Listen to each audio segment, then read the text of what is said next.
I told her yesterday that things would be the same as they always have been. That's all she needs, and what I want to give her. I reach Sayori's house and knock on the door. I don't expect an answer. She's not picking up her phone either.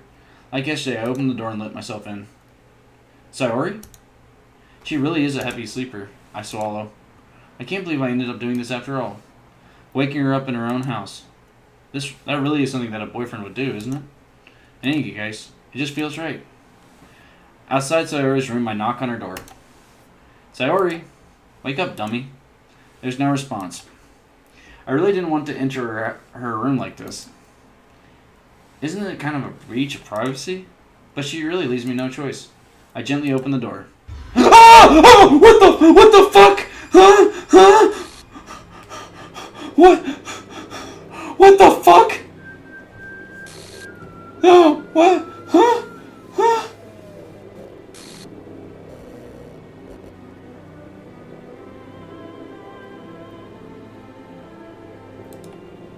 What the hell? What the hell? Is this a nightmare? It has to be. This isn't real. There's no way this can be real. Sayori wouldn't do this. Everything was normal up until a few days ago. Suppress the urge to vomit.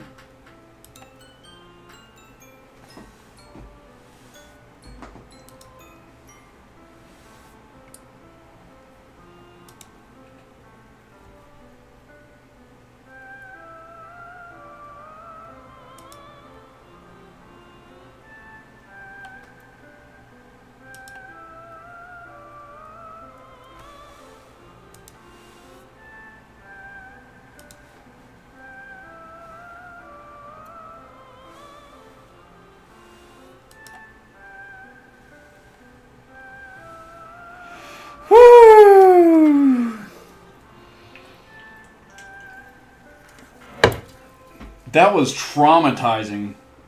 Oh my god. I fucking did not see that shit coming. I don't. And then there were like error messages.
Wait, let's keep clicking for a while.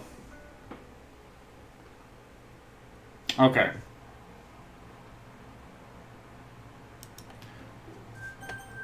Oh, what is this? What? What?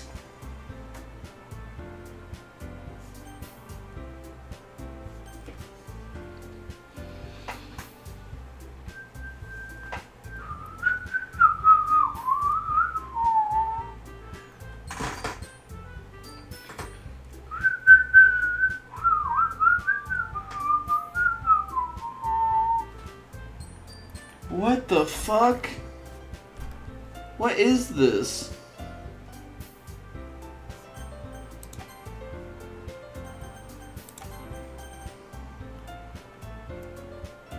Well, I mean, we can always go back.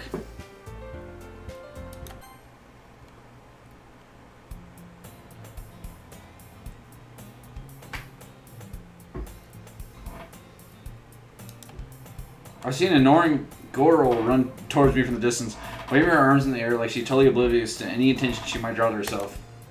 That girl is my neighbor, and good friend since we were children. You know, the kind of friend you'd never see yourself making today, but it just kind of works out because you've known each other for so long. We used to walk to school together on days like this, but starting around high school, she would oversleep more and more frequently, and I would get tired of waiting up. But she's going to chase after me like this, I almost feel better off running away. Or I just sigh and idle in front of the crosswalk and let Fintugu Elta catch up to me. Oh, no. I don't like this. This is, no, whoa. It's an ordinary school day like any other. Mornings are usually the worst being surrounded by couples and groups walking to school together. You know, I've always walked to school alone. I always tell myself it's about time I meet some girls or something like that. But I have no motivation to join any clubs. I'm perfectly content just getting by on the average while spending my free time on games and anime. There's always the anime club, but it's not like there would be any girls in it anyway. What happened to Sayori? What the fuck? I've heard, like, people play this game, and I heard, like, it sometimes mess with your computer, so that's why I'm, like, streaming the screen. But what the fuck? Ordinary is as ever, and it's over before I know it. After I pack up my things, I stare blankly at the wall, looking for an ounce of motivation. Clubs. There really aren't any that interest me. Besides, most of them would probably be way too demanding for me to want to deal with. I guess I have no choice but to start with the anime club. Gibby? Oh! Monica? Oh my goodness, I totally didn't expect to see you here. Monica, even your fucking hilarious ass, funny ass pose cannot cheer me up right now. I'm going through it. Ah. Yeah, it has. Monica smiles sweetly. We do know each other. Well, we rarely talk, but we were in the same class last year. Monica's probably the most popular girl in the class. Smart, beautiful, athletic. Basically completely out of my league. So having her smile at me so genuinely feels a little... What did you come in here for anyway? Oh, I've just been looking for some supplies to use for my club. Do you know there's any construction paper in here? Or markers? I guess you could check the closet. You're in the debate club, right? Quit hitting me with the Monica pose. About that. I actually quit the debate club. Really? You quit? Yeah. To be honest, I can't stand all the politics around the major clubs. It feels like nothing but arguing about the budget and publicity and how to prepare for events. I'd much rather take something I personally enjoy and make something special out of it. In that case, what club did you decide to join? Actually, I'm starting a new one. A literature club. Literature? That sounds kind of dull. How many members do you have so far? Quit hitting me with the Monica pose. I don't want to deal with you. It's kind of embarrassing, but there are only 3 of us so far. Okay, so there is another girl. It's really hard to find new members for something that sounds so boring. Well, I can see that. But it's really not boring at all, you know? Literature can be anything. Reading, writing, poetry. I mean, one of my members even keeps her manga collection in the club room. Real quick, I'm gonna save just to... Wait! Where are my other save files? What? Where are my other save files?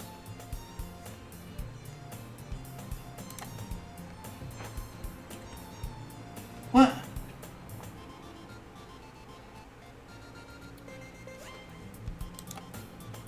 Wait, really? Yeah, it's funny, right? She always insists that manga is literature too. It is. I mean, she's not wrong, I guess. And besides, a member's a member, right? Did Monica say she? Hey, Gibby. By any chance, are you still looking for a club to join? I mean, I guess so, but... In that case... You do me a big favor? I won't ask you to join, but... If you could at the very least visit my club, it would make me really happy. Please? Well, I guess I have no reason to refuse. Besides, how could I ever refuse someone like Monica? Sure, I guess I could check it out. Even though I'm pretty sure you have something behind all this shit. Awesome. You're really sweet, Gibby, you know that? It's nothing really. Shall we go then? I'll look for the materials another time. You're more important. And thus, today marks the day I sold my soul to Monica and her irresistible smile. Wait, but last time it was I sold my soul to a cupcake. I timidly follow Monica across the school and upstairs, a section of the school I rarely visit, being generally used for third-year classes and activities. Monica's full of energy, swings open the classroom door. I'm back! And I brought a guest with me.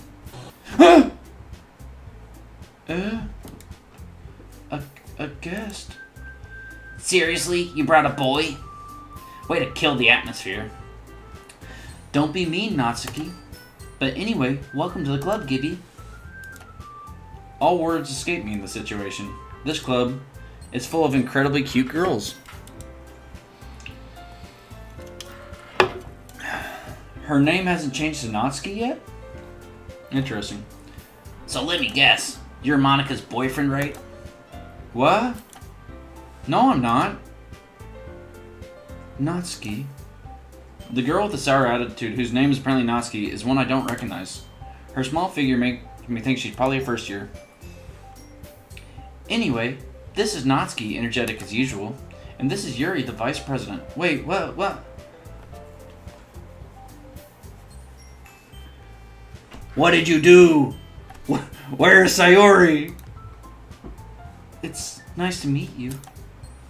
Yuri, who appears comparatively more mature and timid, seems to have a hard time keeping up with someone like Natsuki. Yeah, it's nice to meet both of you. Where's Sayori? So I ran into Gibby in the classroom, and he decided to come check out the club. Isn't that great? Wait, Monica. Didn't I tell you to let me know in advance before you brought anyone new? I was going to, well, you know. Sorry. I didn't forget that, but I just happened to run into him.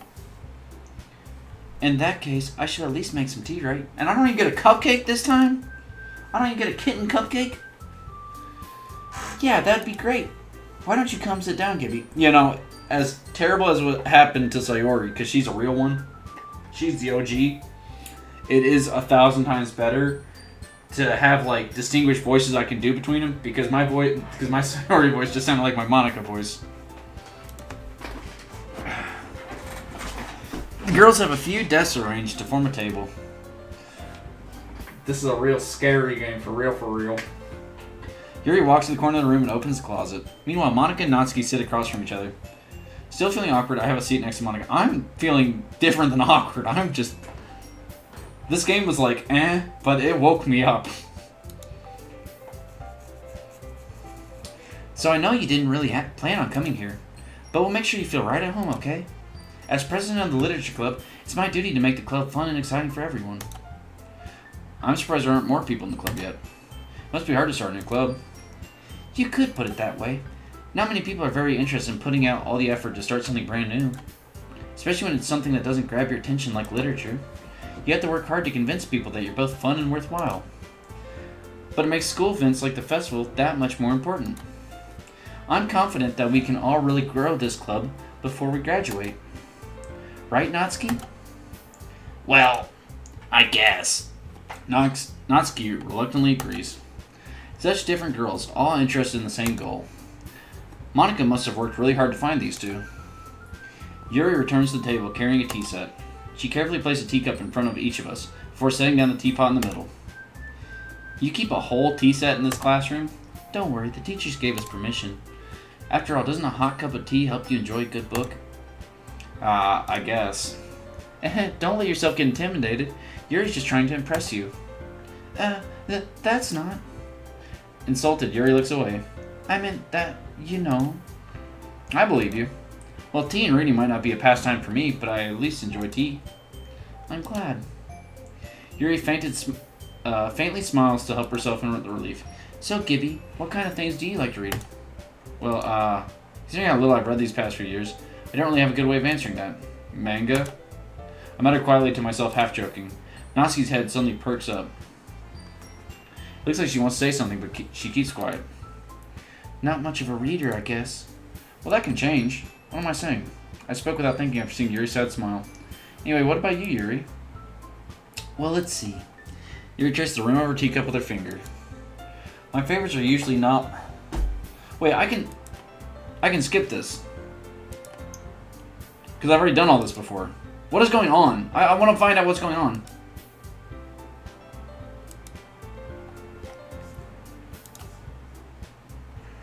But you know, I like a lot of things. Yeah, wait, we can skip all this because we've already done this. Aha, I'd expect that from you, Yuri. It suits your personality. Oh, is that so? Yeah. Wait, what is going on?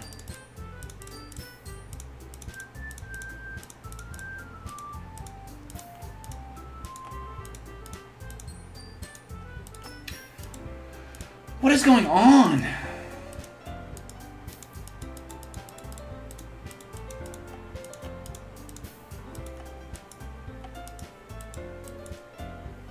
Oh my god, I'm skipping ahead and just saw the Monica pose.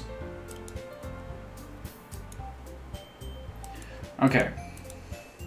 We'll skip ahead and we'll just get back to like where stuff starts like actually changing again, because it looks like everything reset and it's now without Sayori. But everything's still going on the exact same. Which is only smart from a gaming perspective because they only had to make like the same game once and then they just get to like change it up a little bit. Which is actually really smart. Hold on, there's still one problem. What's that? Now that we reached the most important topic, I bluntly come forth with what's been on my mind the entire time. Where the fuck is Sayori? Oh, I never said I would join this club. Monica may have convinced me to stop by, but I never made any decision. Look at it, and I lost my train of thought. All three girls stare back at me with dejected eyes. But, I'm sorry, I thought... These girls exchange glances before Monica turns back to me. I guess I need to tell you the truth, Gibby. The thing is, we don't have enough members yet to form an official club. We needed 4, and I've been trying really, really hard to find new members. If we don't find one more before the festival... I'm defenseless against these girls. How am I supposed to make a clear-headed decision when it's like this? I'd feel terrible for letting everyone down in the situation. Then the club itself seems pretty relaxed. If writing poems is the price I need to pay in order to spend every day with these beautiful girls. Right. Okay, I've decided then. I'll join the literature club. One by one. Oh, have I been blocking Monica's big-ass head this entire time? Oh, not like that. Let me move me. Nope, not like that. Yeah, let me move myself a little bit. Right there. Okay. I'm sorry that I blocked your big-ass head, Monica. Pretty sure you're the reason that Sayori's dead, Monica.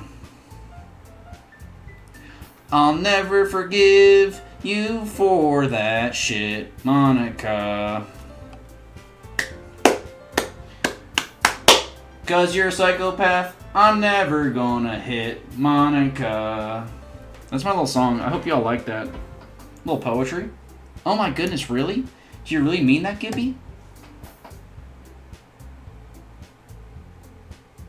Okay. I'm looking at the stream and all I did was reveal an eyeball of her. I barely moved the camera. It could be fun, right? You really did scare me for a moment. I mean, if you really just left after all this, I would be super pissed. Gibby, I'm so happy. We can become an official club now. Thank you so much for this. You're really amazing. I'll do everything I can to give you a great time. Okay. Thanks, I guess, but where the fuck happened to Sayori? I'm really scared. Okay, everyone. I think with that, we can officially end today's meeting on a good note. Everyone remember tonight's assignment. Write a poem to bring you to the next meeting so we can all share. Monica looks at me once more. Gibby, I look forward to see how you express yourself. I'm done with your pose. It holds no power over me anymore. Yeah. Can I really impress a class star Monica with my mediocre writing skills? I already feel the anxiety welling up inside me. Meanwhile, the girls continue chit-chat as Yuri cleans. Guess I'll be on my way then. Okay. I'll see you tomorrow then. I can't wait. With that, I depart the club room and make my way home. The whole way, my mind wanders back and forth between the three girls. Natsuki, Yuri, and of course Monica. Will I really be happy spending every day after school in the literature club? Perhaps I'll have the chance to grow closer to one of these girls. Alright. Just need to make the most of my circumstances. I'm sure good fortune will find me. I guess I start the writing a poem tonight.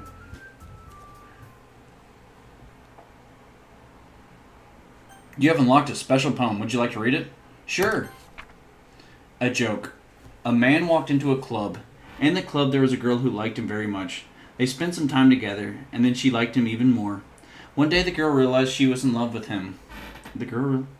Before disaster could happen, a third party intervened with her programming. Suddenly the girl hated herself for being in love. The contradiction caused the script to derail. The universe started to collapse, but she killed herself just in time.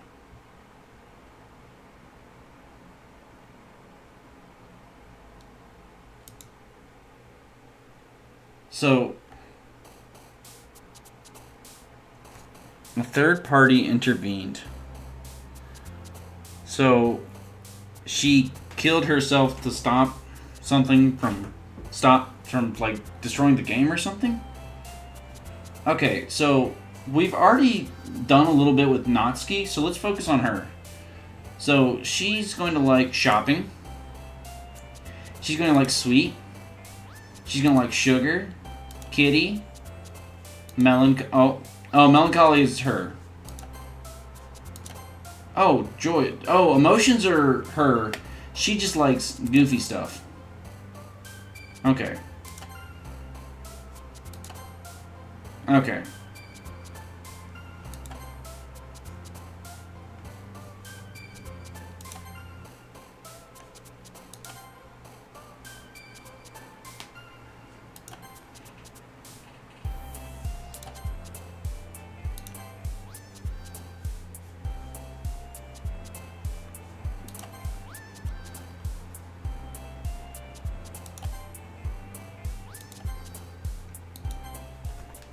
Okay.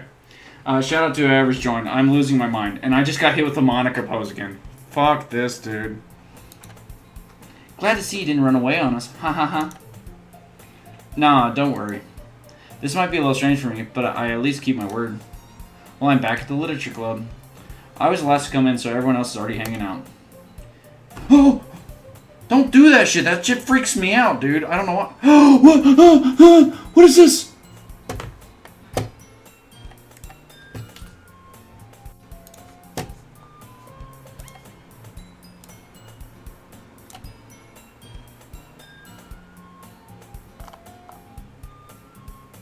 It's fucking Sayori!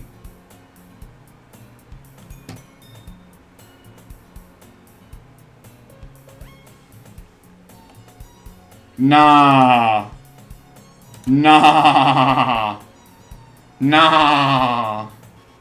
Thanks for keeping your promise, Gibby. I hope this isn't too overwhelming of a commitment. Oh, sorry, this is Yuri's voice.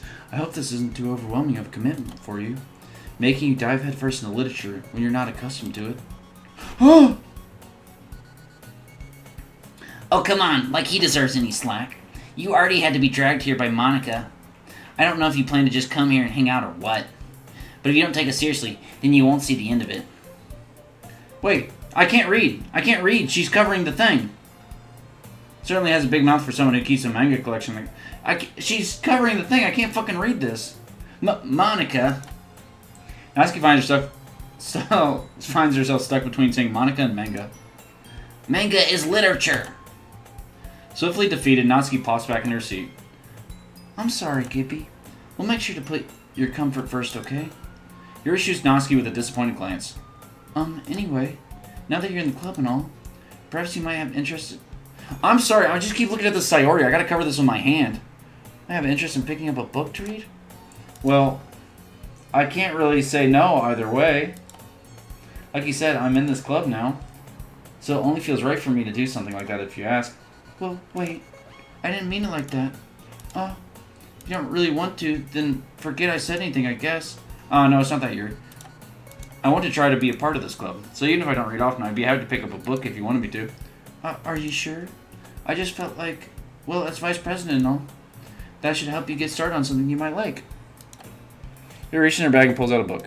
Okay, so I think we're starting to get back into the normal stuff, so I'm going to start skipping ahead a little bit. I didn't want you to feel left out, so I picked out a book that I thought you might enjoy. It's a short read, so it should keep your attention, even if you don't usually read. Discuss it if you wanted. This is... How is this girl accidentally being so cute? She even picked out a book she thinks I like, despite me not reading much. Yuri, thank you. I'll definitely read this. I enthusiastically take the book. Phew. Well, you can read it at your own pace. I look forward to hearing what you think.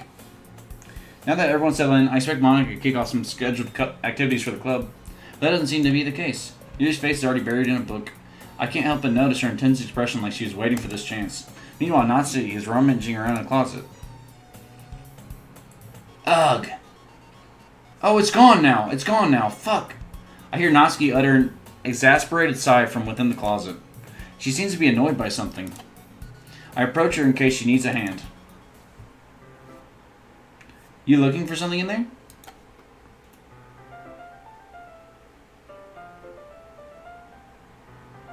Fucking Monica.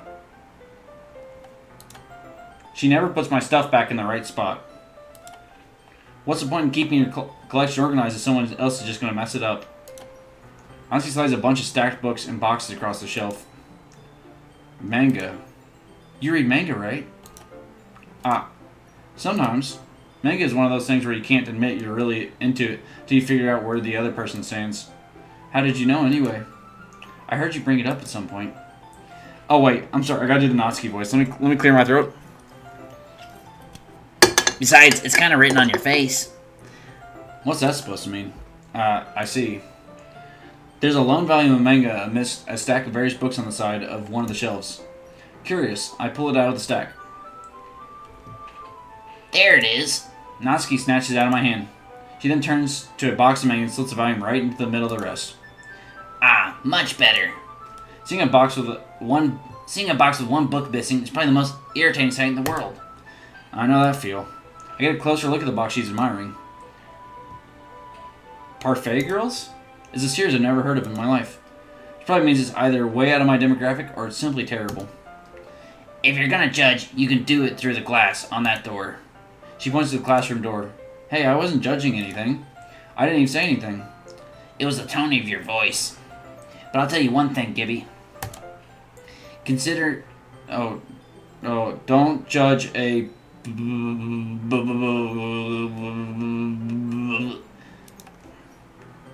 In fact, Natsuki pulls out the first volume of Parfait Girls from the box.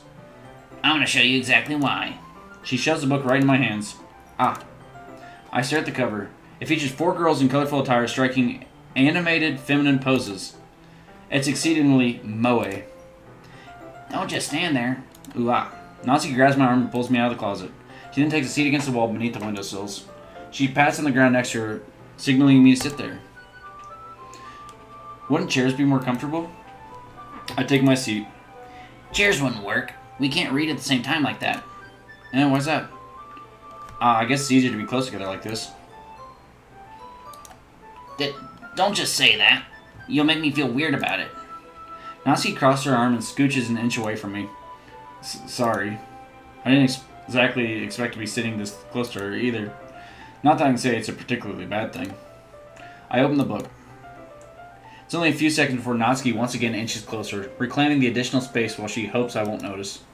I can feel her peering over my shoulder, much more eager to begin reading than I am. Wow. How long has it been since I read the beginning? Huh? You don't go back and flip through the older volumes every now and then? Not really. Maybe sometimes after I've already finished the series. Hey, are you paying attention? I am, but nothing's really happened yet, so I can talk at the same time. It looks like it's about a bunch of friends in high school. Typical slice of life affair. I kind of grew out of these since it's rare for the writing to be entertaining enough to make up for the lack of plot. Oh my god, she's looking weird here. Are you sure this isn't boring for you? It's not. Even though you're just watching me read? Well, I'm fine with that. If you say so. I guess it's fun sharing something you like with someone else. I always get excited when I convince any of my friends to pick up a series I enjoy. You know what I mean? What? Huh? You don't? That's not... Well, I wouldn't really know. What do you mean? Don't you share your manga with your friends? Could you not rub it in? Jeez. Ah, sorry. Like I could ever get my friends to read this. They just think manga is for kids. I can't even bring it up without them being all like, you still haven't grown out of that yet? Makes me want to punch them in the face. Erg, I know those kinds of people. Honestly, it takes a lot of effort to find friends who don't judge, much less friends who are also into it. I'm already kind of a loser, so I guess I gravitated towards the other losers over time. But it's probably harder for someone like you. Yeah, that's pretty accurate. Wait, which part? She's funny. I mean, I feel like I can't even keep it in my own room. My dad would beat the shit out of me if he found this. What the fuck? At least it's safe here in the club room. Except Monica's kind of a jerk about it. Ugh, I just can't win, can I? Well, it paid off in the end, didn't it? I mean, here I am reading it. Well, it's not like that solves any of my problems. Maybe. But at least you're enjoying yourself, right? So... Geez, that's enough. Are you gonna keep reading or what? Yeah. I actually like slice of lives.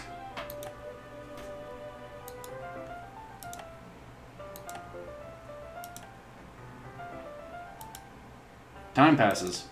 Natsuki is strangely quiet now. I glance over at her. Oh, it looks like she started to fall asleep. Hey, Natsuki. Yeah? Suddenly Natsuki collapses straight into me. Hey! Oh, what? No! Whoa, what's going on?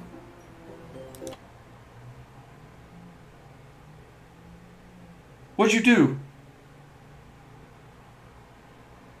What'd you do, What'd you do? Oh, jeez. Natsuki, are you okay? Here.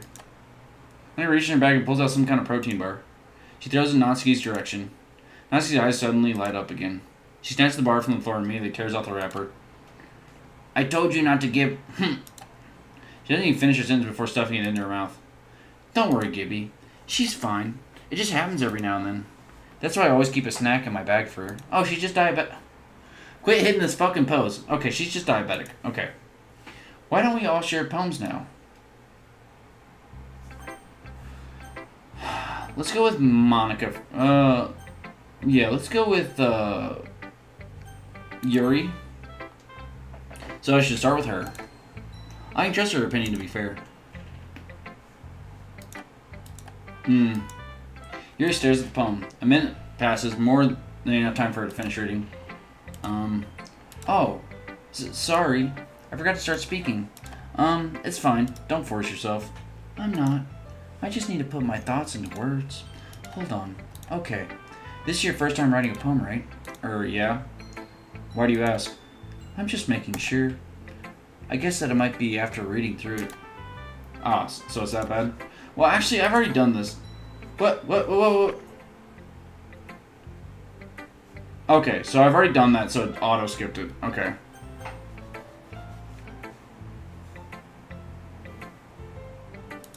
Is this going to be the same for all of them? Let me just do this. See if it's the same stuff, like, each time. Yeah, we're getting hit with the Monica pose.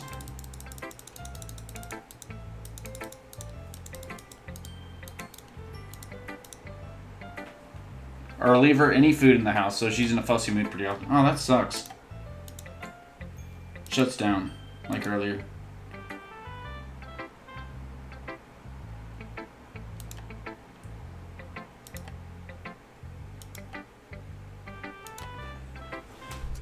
I'm actually going to stop skipping ahead because I want to like hear about this like Natsuki situation.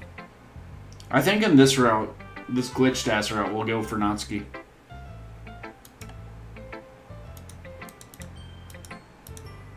Let's read it then.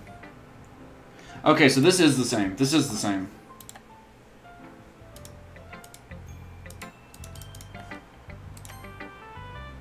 Okay, Natsuki. Let's start with the things I don't like. First of all, Natsuki rereads my poem. Never mind. I don't feel like giving you my opinion. What's the point of sharing in the first place? I wrote this when I could have been doing other things. In fact, remember how I said I wanted to read your poems? That's what I had in mind when writing this. I wanted to help you feel more comfortable enough to share yours, like Monica said. Well, I would be more comfortable sharing my poem if yours was really bad. You're supposed to show me some dumb poem and make me go, ha, well, it's not that great, but let me show you what real literature looks like. And you went and ruined it. I hope you're happy. So in other words, you're saying you liked it? Irk. Natsuki's retort gets caught in her throat. You just don't understand anything, do you? I already told you that. You don't have to go announcing it to the world like you're all self-important. Pretty sure you never actually said that. I say that mostly to myself. Natsuki must really hate me or something. I can't figure out if it's a win or loss that she liked my poem. In any case, you still need to show me yours, right? Fine, I guess. Only because Monica will make me if I don't. Eagles can fly, monkey... Yeah, so it's the same as last time.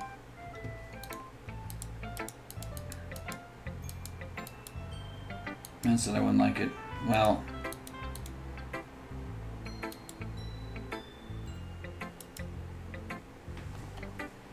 Okay. Phew. Guess that's everyone. Glance around the room. That was a lot more stressful than I anticipated. It's as if everyone is judging me for my mediocre writing abilities. Even if they're just being nice, there's no way my poems can stand up to theirs. This is a literature club, after all. I sigh. I guess that's what I ended up getting myself into. Across the room, Monica's writing something in her notebook. My eyes land on Yuri and Natsuki. They gingerly exchange sheets of paper, sharing their respective poems. I watch each of their expressions change. Natsuki's eyebrows furrow in frustration. Meanwhile, Yuri smiles sadly. What's with this link? Alright, so what are they going to do without Sayori here? Shout out to whoever just joined chat. I'm scared and confused beyond reason. Oh, it's nothing. Natsuki dismissively returns a poem to the desk with hand. I guess you could say it's fancy. Thanks. Yours is cute. Cute? Did you completely miss the symbolism or something? It's clear about the feelings of giving up. How can that be cute? I know that. I just meant the language, I guess. I was trying to say something nice. You mean you had to try that hard to come up with something nice to say? Thanks, but it really didn't come out nice at all. Well, I do have a couple suggestions. I was looking for suggestions. I would ask someone who actually liked it. Which people did, by the way. Monica liked it, and Gibby did too. So based on that, I'll gladly give you some suggestions of my own. First of all, excuse me, I appreciate the offer, but I've spent a lot of time establishing my writing style. I don't expect it to change anytime soon, unless of course I come across something particularly inspiring, which I haven't yet. And Gibby liked my poem too, you know. He even told me he was impressed by it. Natsuki suddenly stands up. Oh, I didn't realize you're so invested in trying to impress our new member, Yuri. That's not what you're just... Yuri stands up as well. Maybe you're just jealous that Gibby appreciates my advice more than he appreciated yours. Huh? And how do you know he didn't appreciate my advice more? Are you that full of yourself?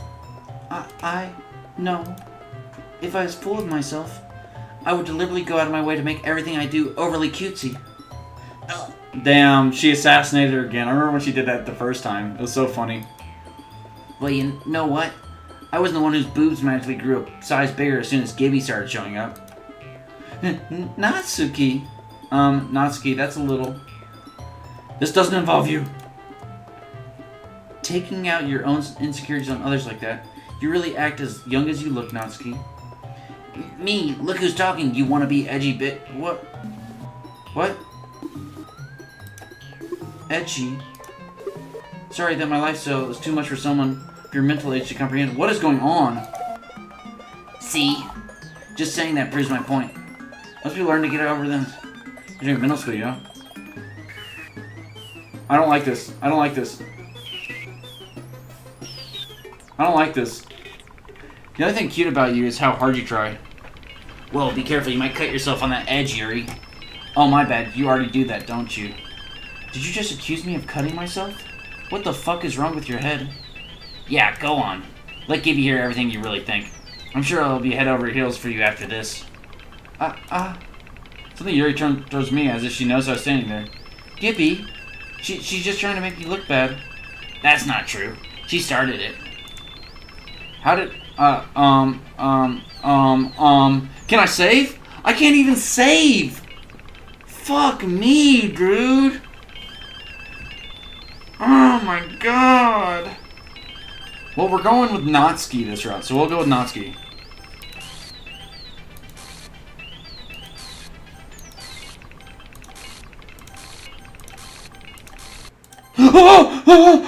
Don't do that, you fucking bitch! Dude, look at me, I'm stance up. I almost fucking hit her with the left jab.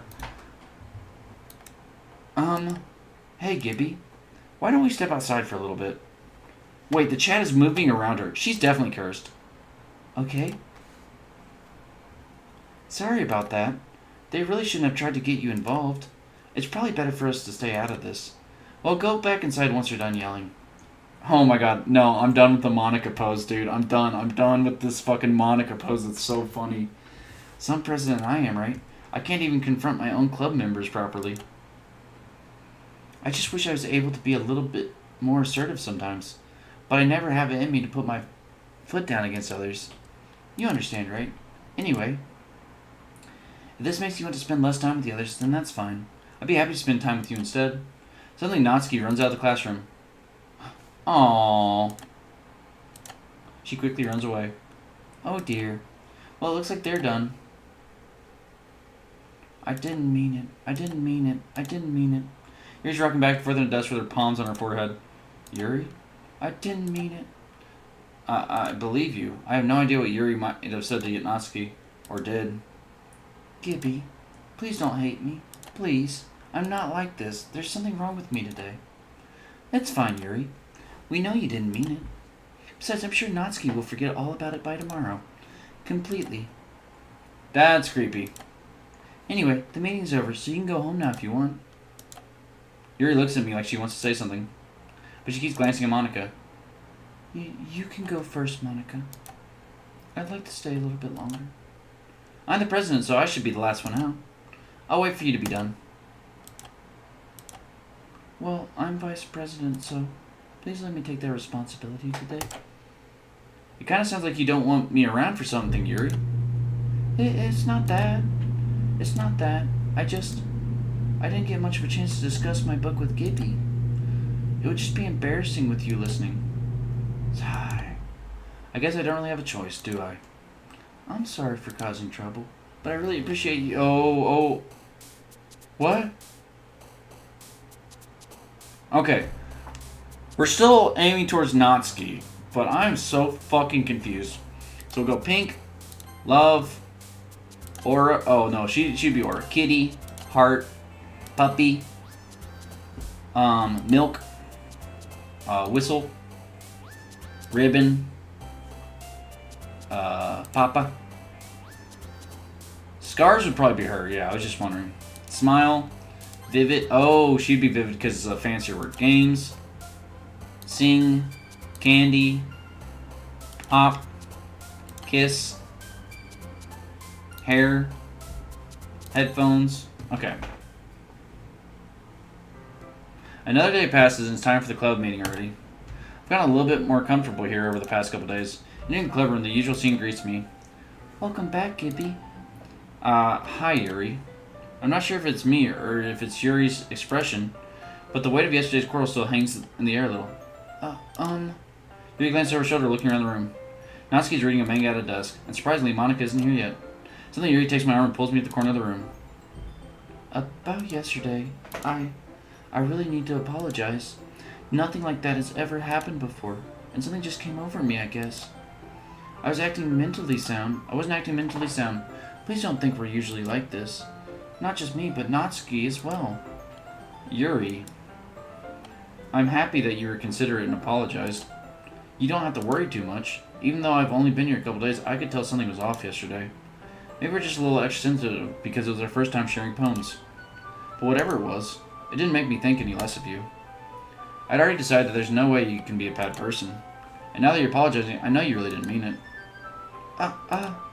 Gibby, don't say those kind of things so frankly. That makes me a little too happy.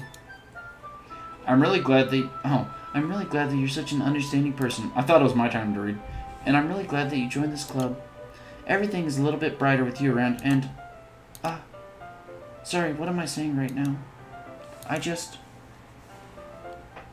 Hey, have you guys seen Monica? No, I haven't. I was also kind of wondering where she was. Man.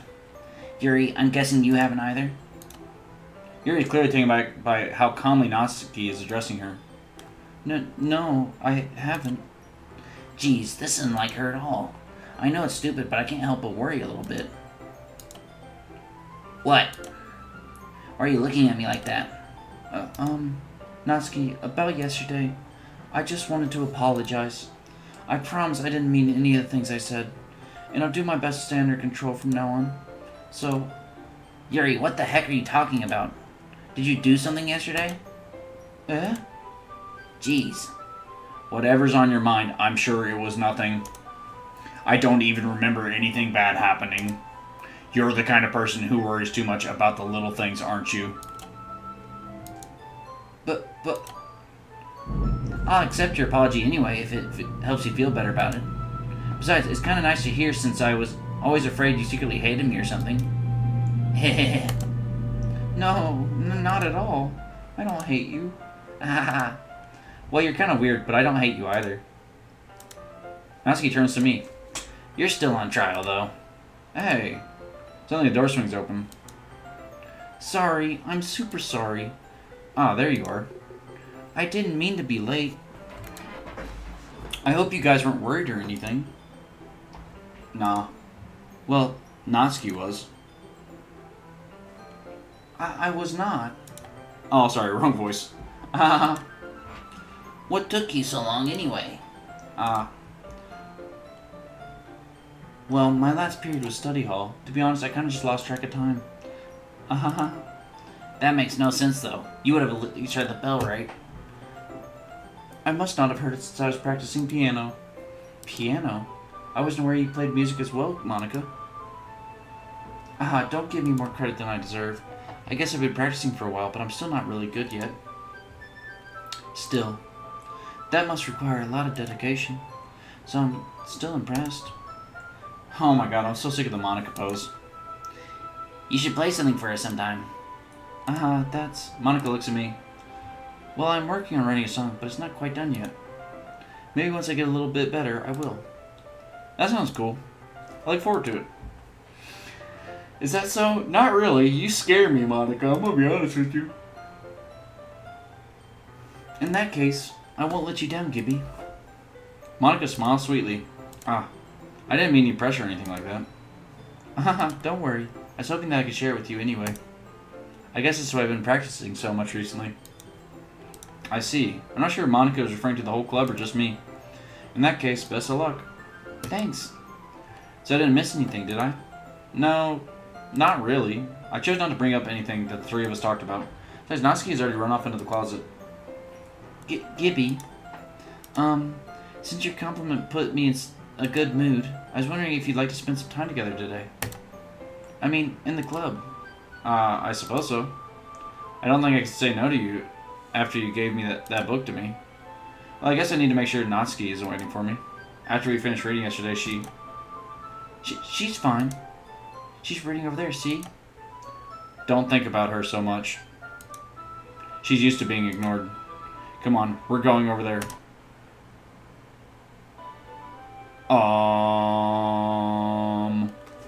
What's the story about anyway? Well, I look at the cover of the book.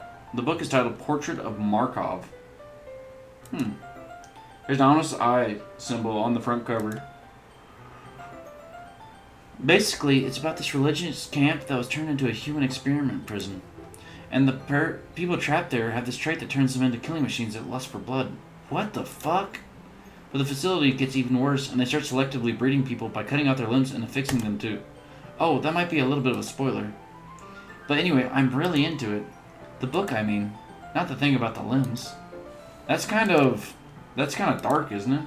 You made it sound like it was going to be a nice story, so that dark turn came from nowhere. Ah, are you not a fan of that sort of thing, Gibby? No, it's not that. I mean, I can definitely enjoy those kind of stories, so don't worry. I hope so. Yeah, I totally forgot that Yuri is into those things. She's so shy and reclusive on the outside, but her mind seems to be completely different. It's just that kind of story. It's the kind that challenges you to look at life from a strange new perspective. When horrible things happen, not just because someone wants to be evil, but because the world is full of horrible people and we're all worthless anyway. Then suddenly... I'm rambling, aren't I? Not again. I'm sorry. Hey, don't apologize. I'm just here for the ride at this point. Checking the stream again. 4 hours and 20 minutes. 4:20. Hey! I haven't lost interest or anything. Well, I guess it's alright then. But I feel like I should let you know that I have this problem. When I let things like books and writings fill my thoughts, my whole body gets I kind of forget to pay attention to other people. So I'm sorry if I end up saying something strange. And please stop me if I start talking too much. I really don't think you need to worry. That just means you're passionate about reading. The least I can do is listen. It's a literature club after all. That's true. In fact, I might as well get started reading it, right? Yo. Yes. I mean, you don't have to, but... what are you saying? Let me just get the book. I quickly retrieved the book that I put into my bag. Alright, it's fine if I sit here, right? I slip in the seat next to Yuri's. Yeah? Are you sure? You seem a little apprehensive. I'm sorry. It's not that I don't want you to. It's just something that I'm not very used to. That is, reading in company with someone. I see. Well, just tell me if I end up distracting you or anything. Alright. I open the book and start the prologue. I soon understand what Yuri means about reading in company. It's as if I can feel her presence over my shoulder as I read. It's not a particularly bad thing. Maybe a little distracting, but the feeling is somewhat comforting. Yuri is in the corner of my eye. I realize that she's not actually looking at her own book. I glance over. It looks like she's reading from my book instead. Sorry. I was just bathing in... What the fuck did she say? Yuri, you really apologize a lot, don't you? I do? I don't really mean to. Sorry. I mean... Here, this should work, right? I slide my desk up until it's up against Yuri's and hold my book more between the two of them. I suppose so. Yuri timidly closes her own copy. Once we lean in a little bit, our shoulders are almost touching. It feels like my left arm is in the way, so instead I use my right hand to hold the book open. I guess that makes it kind of difficult to turn the page. Here. Yuri takes her left arm and holds the left side of the book between her thumb and forefinger. I do the same with my right arm on the right side of the book. That way I turn a page and Yuri slides it under her thumb after it flips to her side. But in holding it like this, we're huddled even closer than before. It's actually kind of distracting me. It's as if I can feel the warmth of Yuri's face and she's in the corner of my vision. Are you ready? To turn the page? Sorry. I think I got distracted for a second. I glance over at Yuri's face again and our eyes meet. I don't know how I'll be able to keep up with her. That's okay. You're not as used to reading, right? I don't mind being patient if it takes you a bit longer. Yeah, I'm slow as shit when it comes to reading. It's probably the least I can do. I literally felt like I've read like 4 books when I've been playing this game so far. Since you've been so patient with me. Yeah. Thanks. We continue reading. Yuri no longer asks me if I'm ready to turn the page. Instead, I just assume that she finishes the page before me, so I turn it by my own volition. We continue the first chapter in silence. Even so, turning at each page almost feels like it's an intimate exchange. My thumb gently letting go of the page, letting it flutter over to her side as she catches it under her own thumb. Hey, Yuri?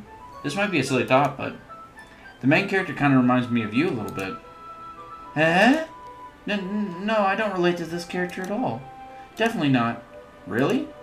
I was just thinking the way she second guesses things she says, and all that.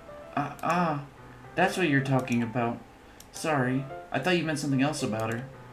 Something else? Never mind. We didn't even get that far yet. So I don't know why that came into my head. Yuri, are you feeling alright? Yuri's been a little fidgety ever since we started reading. You can rest if you're feeling sick or something.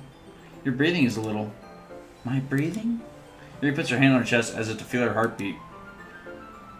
I didn't even notice. Anyway, I'm fine. I just need some water. Alright, don't push yourself. Yuri stands up and practically rushes out of the classroom. What on earth was that about? Gibby, did something happen just now? Yeah? I have no idea.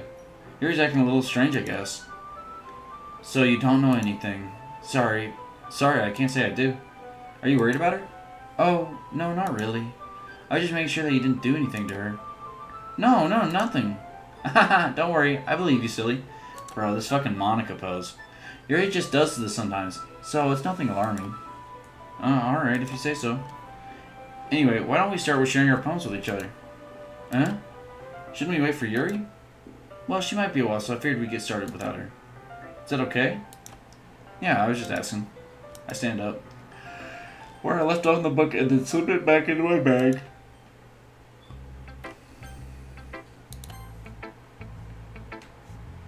Hi again, Gibby.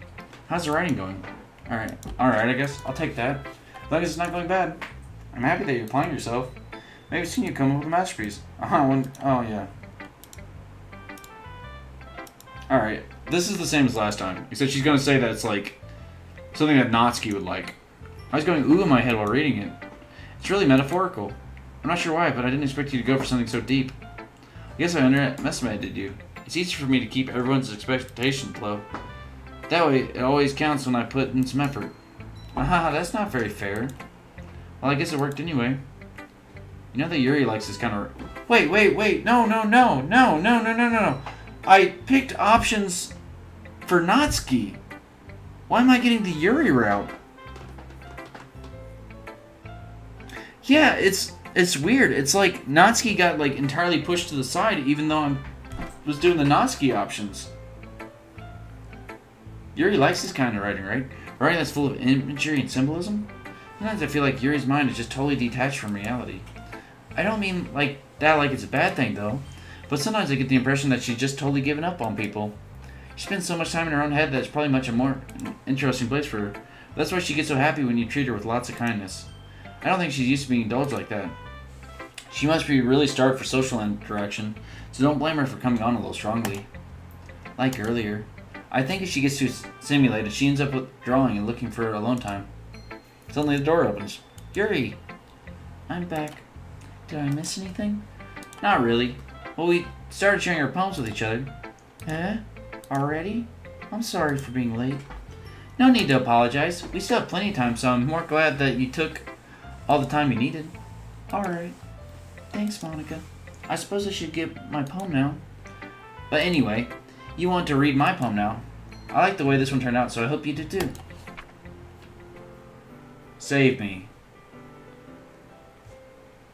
Bright, beautiful colors, but stuff's missing. The vowels are missing.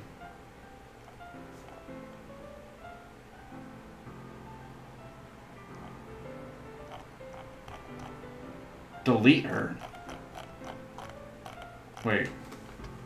Save me. The colors, they won't... Bright, beautiful colors. Flashing, expanding, piercing.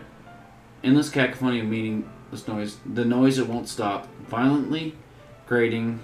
Squeaking, screeching, piercing. Like a chalkboard. Endless of meaningless. Delete her. Delete her.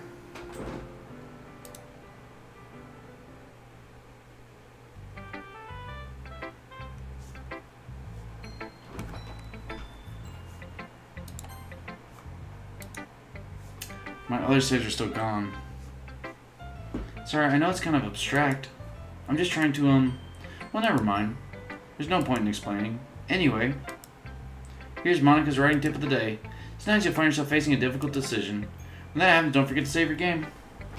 Delete her.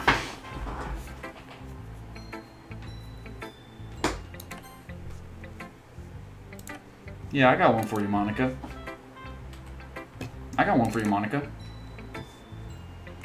Hopefully I don't have anything sensitive here.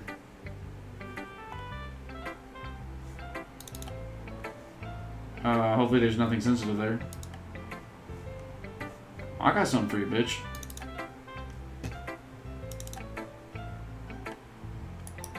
Wait.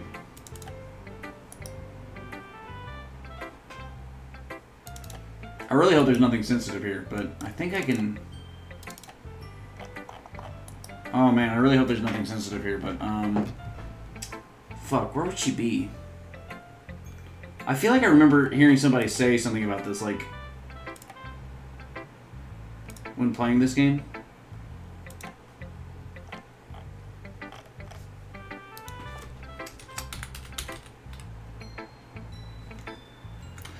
So, where would this be at in my files?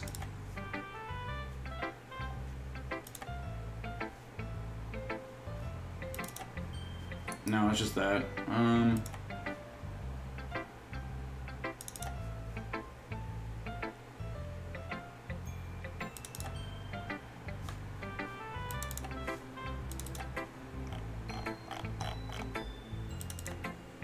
Oh, okay, here she is. What is this game called? Doki Doki Literature Club?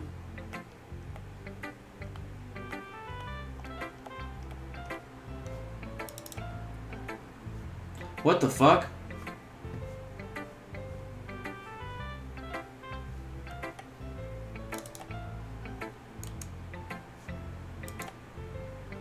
Boom!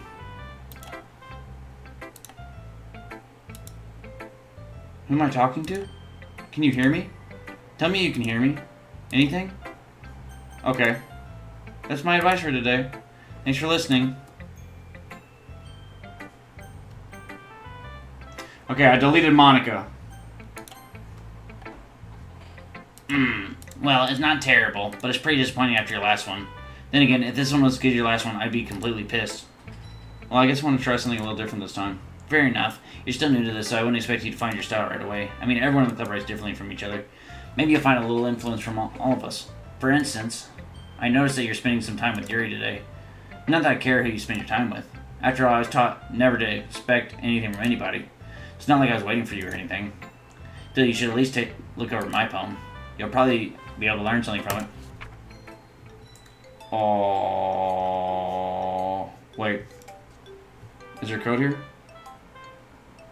Anything like I need to like catch in here?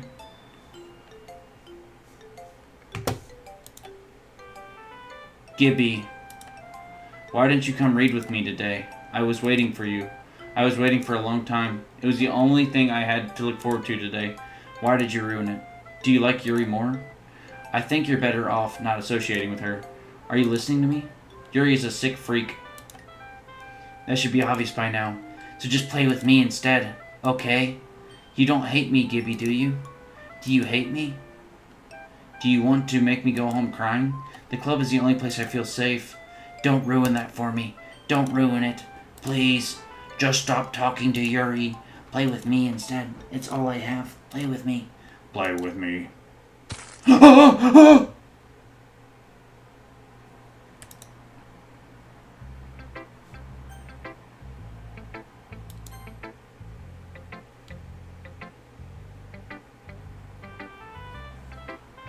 I've been waiting for this. Let's see what you've written for today. Yuri smiles and takes a deep breath. I like just holding it. I mean, the poem turned out good. Well, there are some things that you could work on, but that doesn't really matter. It feels like anything written by you is a treasure. That came out a little awkward. Let's move on. Here's the poem I wrote. You don't have to like it or anything. Wheel. A rotating wheel, turning an axle, grinding bolt head, linear gearbox, falling sky, 7 holy stakes, a dock ship, a portal to another world, a thin rope tied to a thick rope, a torn harness, parabolic gearbox, expanding universe, time controlled by slipping cogwheels, existence of God, swimming with open water in all directions, drowning, a prayer written in blood, a prayer written in time-devoting snakes with human eyes, a thread connecting all living human eyes, a kaleidoscope of holy stakes, exponential gearbox, a sky of exploding stars, God disapproving the existence of a God, a wheel rotating in 6 dimensions, 40 gears and a ticking clock, A clock that ticks 1 second for every rotation of the planet. A clock that ticks 40 times every time it ticks every second time. A bolthead of holy stakes tied to the existence of a dock shipped to another world. A kaleidoscope of blood written in clocks. A time-devouring prayer connected to a sky of 40 gears and opening human eyes in all direction. Breathing gearbox, breathing bolthead, breathing ship, breathing portal, breathing snakes, breathing God, breathing blood, breathing holy stakes, breathing human eyes, breathing time, breathing prayer, breathing sky, breathing wheel. It doesn't really matter what it's about. My mind has been a little hyperactive lately, so I had to take it out on your pen. Ah, that is a pen fell out of your backpack yesterday, so I took it home for safekeeping, and I just really like the way that it writes, so I wrote this poem with it. And now you're touching it. I'm okay. What did I just... Can we pretend this conversation never happened? Is she like turning into like yandere? You can keep the poem though. You have unlocked a special poem. Would you like to read it? Yes. Today I cut my skin open for the first time. It was exhilarating. I think I understand how blank feels now. I'm supposed to be the responsible one, though, so I don't think I'll be doing it again unless I decide to kill myself. I left a memento of the occasion below. Jesus Christ. Okay, everyone. I deleted you, though. She should be gone. Wait, where's Sayori? I deleted you, though. Okay, everyone. We're all done reading each other's poems, right? We have something we need to go over today, so if everyone could come sit at the front of the room. Is this about the festival? Well, sort of. Oh, do we really have to do something for the festival? It's not like we can put together anything good in just a few days. We'll just end up embarrassing ourselves instead of getting any new members. That's a concern of mine as well. I don't really do well with last-minute preparations. Don't worry so much. We're going to keep it simple. I deleted you! Look, I know everyone's been a little more lively ever since Gibby joined. We started with some club activities. But this isn't the time for us to become complacent. We still only have 4 members. And the festival is our only chance to find more, you know? What's so great about getting new members anyway? We already have enough to be considered an official club. More members will just mean everything gets noisier and more difficult to manage. Natsuki, I don't think you're looking at it the right way at all. Don't you want to share your passion with as many people as you can? To inspire them to find the same feelings that brought you in here in the first place? The Literature Club should be a place where people can express themselves like they can't do anywhere else. It should be a place so intimate that you never want to leave. I know you feel that way too. I know we all do. So that's why we should work hard and put something together for the festival, even if it's something small. Right, Gibby? Oh, come on. You can't take advantage of Gibby to agree with you just because he doesn't know how to say no to anything. Look, Monica. Do you really think any of it with other people in mind? Yuri never even talked until Gibby joined. As for me, I just like it better here than I do at home. And Gibby isn't even passionate about literature in the first place. And that's everyone. Sorry, but you're really the only one who's so interested in finding new members. The rest of us are fine like this. I know you're present and all, but you should really consider our opinions for once. Monica is clearly taken back by Natsuki's words. That's not true at all. I'm sure Yuri and Gibby want to get more members too. Right? I don't know about Yuri, but I'm kind of indifferent. If I showed as much enthusiasm as Monica wanted, then I would probably be lying. So it's up for me to rescue the situation. No. Natsuki's right, isn't she? This club, it's nothing more than a place for a few people to hang out. Why did I think that everyone here saw it the same way as I did? But that doesn't mean that we're against getting new members or anything. Gibby, why did you even join this club? What were you hoping to get out of it? Well, that's not really something I can be honest about, is it? In fact, if I remember, you weren't even given a choice not to join. Monica sits downstairs at her desk. What's the point of all this anyways? What if starting the club was a mistake? Now you've done it, Natsuki. What, me? I just spoke my mind. Is it a crime to be honest? It's not about being honest. It's about word choice. Besides, you have no right to speak for everyone else in the club like that. You don't understand at all. I just want a place that feels nice to hang out with a few friends. Is there a problem with the club being that for me? There aren't many other places like that for me. Now Monica wants to take it away from me. She's not taking anything away. No, Gibby. It's not the same. It won't be the same with the direction she wants to take it. If I wanted that, then I could have just joined any other stupid club. But this one, I mean, at least for a little bit of time, things were nice. That's just packing up her things. I'm going home. I feel like I don't belong here right now. Natsuki. Natsuki ignores Yuri and walks out right out of the classroom. Yuri. This is bad. I don't know what to do. Well, do you have an opinion on the festival? I don't know. Kind of different, I guess.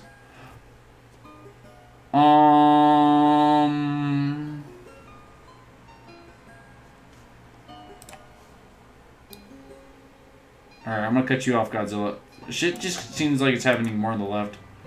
I mean, I like how nice and quiet the club is right now. And I'm just happy with you here. But still, I'm the vice president. It's not right for me to ignore my responsibilities like that. Nobody would cry if she killed... Whoa! Yuri! I like Natsuki. She's cute. I should do my best to consider everyone's perspectives and make the decision that's right for the club. But what about you, Gibby? What do you want to get out of this club? Yuri repeats the same question as Monica. I decide giving an indirect answer is better than nothing. I think the most important thing is for everyone to get along. And for the club to provide something that you can't get anywhere else. I don't think it's about how many members, but rather the quality of each member. That's why we'll end up making the Literature Club a special place. I see. I really agree with you. Each member contributes their own qualities in a special way. With each change in members, the identity of the club as a whole will change too. I don't think it's necessarily a bad thing. Stepping out of your comfort zone once in a while. So if you'd like to help Monica with the festival, then I'm on your side as well. Whoa, she's bleeding. What the fuck? Shout out to whoever joined chat. I am literally losing my mind. Also, I deleted Monica and she's still here. I went into the files and I deleted that bitch and she's still here. Because I remember like hearing something about that like forever ago to delete Monica. Alright. Well, maybe we can all talk to Natsuki tomorrow. Yuri nods. Hey, Yuri. I know things were a little awkward yesterday, but I feel like you deserve to know that I still think you're a wonderful vice president. And also a wonderful friend. Monica. I want to do everything I can to make this the best club ever, okay? Me too. Yeah. Let's all go home for today. We'll talk about the festival tomorrow. Okay. I look forward to it. Shall we go, Gibby? Please don't take this the wrong way, but I'm going to chat a little bit with Gibby before we leave. Just to see what he thinks of his time here and all that. It's important to me as president. Yuri looks a little troubled, but she doesn't protest. Okay. I trust your judgment, Monica. In that case, I'll see the two of you tomorrow. I think she's about to bring up the fact I deleted her. Monica waves as Yuri exits the classroom. Phew! Things have been a hectic lately, haven't they? Gibby, I just want to make sure you're enjoying your time at this club. I would really hate to see you unhappy. Kind of feels like I'm responsible for that as president. And I really do care about you, you know? I don't like seeing the other girls give you a hard time. With how mean Natsuki is and everything. And Yuri being a little bit, you know. Ha ha ha. Sometimes it feels like you and I are the only real people here. You know what I mean? But it's weird because in all that time you've been here, we've hardly gotten to spend any time together. I mean, I guess it's technically only been a couple days. Sorry, I didn't mean to say something weird. There's just some things I've been hoping to talk about. I don't like what you're doing with the classroom here, Monica. Things I know only you can understand. So that's why... No, wait, not yet. No, what's going on? Okay. Suicide. Brightening. Extraordinary. Swimsuit. Ambient. Graveyard. Kitty. Joy. Wait, what is going on with this? Melancholy. After image. Kiss. Sparkle. Massacre. Unrequited. Pure. hair. Incongruent. Imagination. Twirl. Pink. Okay, so we did half and half for both of them. Oh! Sayori! I'm coming to save you! Don't worry. Oh, fuck. I'm gonna save Sayori, dude. I'm gonna get the ending where we save her, bro. Hi, Gibby. I've been waiting for you. Are you ready to continue reading? I brought my best tea today. Monica, I told you not to. Ugh. Is she really late again? Inconsiderate as usual, Natsuki. Excuse me? Must you always interrupt my conversations with your incessant yelling? What are you talking about? You say that like I do it on a regular basis or something. I just wasn't paying attention, okay? I'm sorry. Seriously, what's gotten into you lately? Look, I did some thinking about yesterday. I was a little more hostile than I meant to be. I guess I really felt threatened or something. But I know this is something we're doing together. Another new member wouldn't hurt, as long as they're cool. And I guess another girl would be nice this time. So, Natsuki. Nobody cares. Why don't you go look for some coins into the vending machine or something?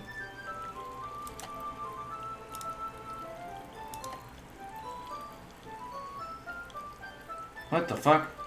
Oh man, I'm the last one here again. Were you practicing piano again? Yeah.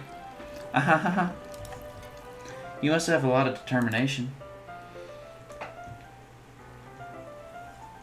Starting this club and still trying to make time for piano. Well, maybe not determination, but I guess passion. It motivates me to work hard for the festival too. Am I at the 5-hour mark yet? I'm close. Anyway, Gibby, what do you want to do today? I was thinking we already have plans today. Ah, is that so, Yuri?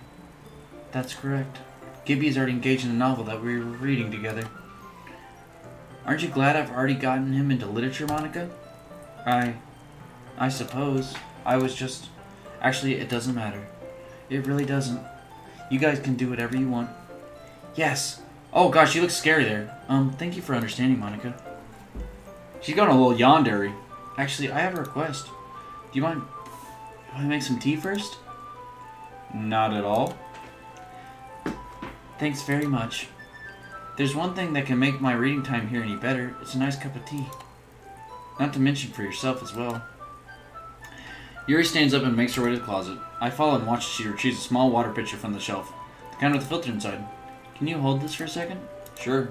Yuri hands you the water pitcher and also fetches an electric kettle. I'm going to plug this into the teacher's desk and then I'll go get some water.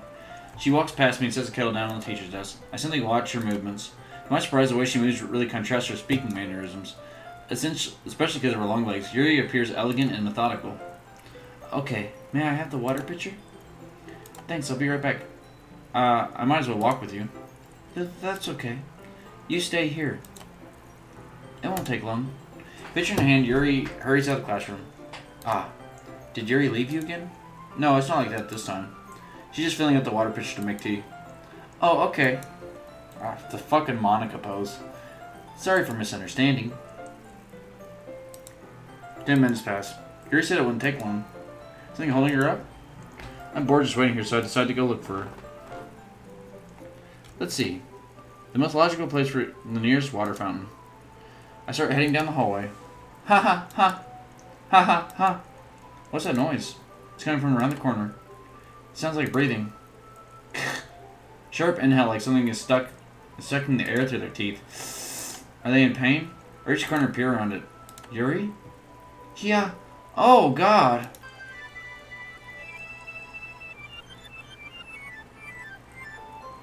I'm back. Thanks for waiting patiently. Gibby, do you like oolong tea? Yeah. Anything is fine. Very well. Yuri sets the temperature on the kettle to 200 degrees.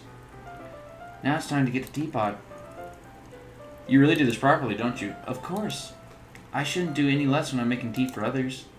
Even if I'm not an expert on tea or anything? In that case, you'll only be even more impressed. Ah, perhaps it will. Begins measuring the tea leaves. I'm surprised she even starts humming a little to herself. You must be in a good mood now. Is that so? I was letting it show, and you noticed. I was doing a little bit of thinking. Decided that I would try expressing myself a little more. Turns out it's not very hard for me to do. When it's you who's around anyway. Ah, that's great, Yuri. Just don't push yourself too much. You're always worrying about me, Gibby. It's very endearing. Yuri wasn't kidding. I don't even know if I can keep up with this. I watched Yuri pour a cup of tea for each of us. Gibby, I have another request. Do you mind if we sit on the floor today? Why's that? It's a little bit easier on my back. I can read with my back against the wall rather than bending over at my desk. Ah, sorry, I didn't realize. No worries. I just have back pain fairly regularly, so I do my best to manage it. Is that so? I wonder why that is. Most likely because your posture, right? I was enjoying like that while reading. Yes. I have terrible reading posture, so that's why we should sit on the floor. Dude, I have terrible gaming posture. Fair enough. I'll go ahead and get the book. Shout out to whoever just joined chat. This game is making me go fucking insane. I retrieved the book from my bag. I have some chocolate as well. It's a bag of small chocolate candies. I take it since it'll go along with the tea. You're nice against the wall, teacup at her sides. As in sync, we assume the same reading position as last time, each holding one half of the book. Except this time, our bodies are even closer to each other. I can't see too well. Yuri slides closer until our shoulders are touching. How am I supposed to focus on reading like this?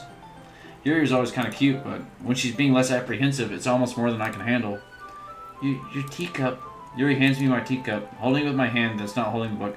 I end up with a position that makes it even harder to focus, because now I need to worry about making sure I don't accidentally touch her chest. Meanwhile, Yuri hasn't noticed a single thing.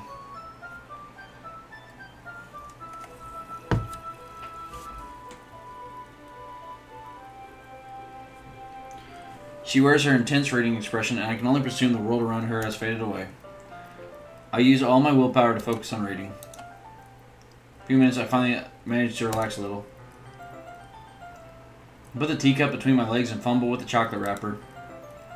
Sorry. I briefly let go of the book to finish opening the wrapper. You can have as much as you want. That's okay. I won't take any. Are you sure? Well, if I touch it, then I might get smudges on the pages. You're right. I didn't even think about that. My bad. No need to apologize. I'll hold the book open, okay? Are you sure? Of course. Yuri opens the book with both hands. This is like the most well-drawn thing this entire fucking game so far. This is so nice looking. She holds it so that I don't have any harder of a time reading from it. But as a result, her left arm is practically resting on top of my leg. Well, in that case, Yuri's already totally focused on reading again. I take a chocolate candy, pop it into my mouth. I take another chocolate and hold it up to Yuri. She doesn't even look away from the book. She simply parts her lip as if the situation was completely natural. But that means I can't stop here. I apprehensively place a chocolate in her mouth. Just like that, Yuri closed her lips over it. Yuri's expression suddenly breaks. Did I just... Yuri looks at me like she needs to confirm what just happened. Gibby. Sorry. I guess I shouldn't have done that. Yuri starts to breathe heavily. I can't. Gibby. Suddenly, Yuri forcibly grabs my arm and jerks me to my feet. My teacup gets knocked over. Gibby. My heart won't stop pounding. Oh, man. Dude. This is making me so uncomfortable right now. I can't calm down. I can't focus on anything anymore. Can you feel it, Gibby? Press my hand against your chest. Oh, this is making me so uncomfortable. Why is this happening to me? I feel like I'm losing my mind. I can't make it stop. It even makes me not want to read. I just want to look at you.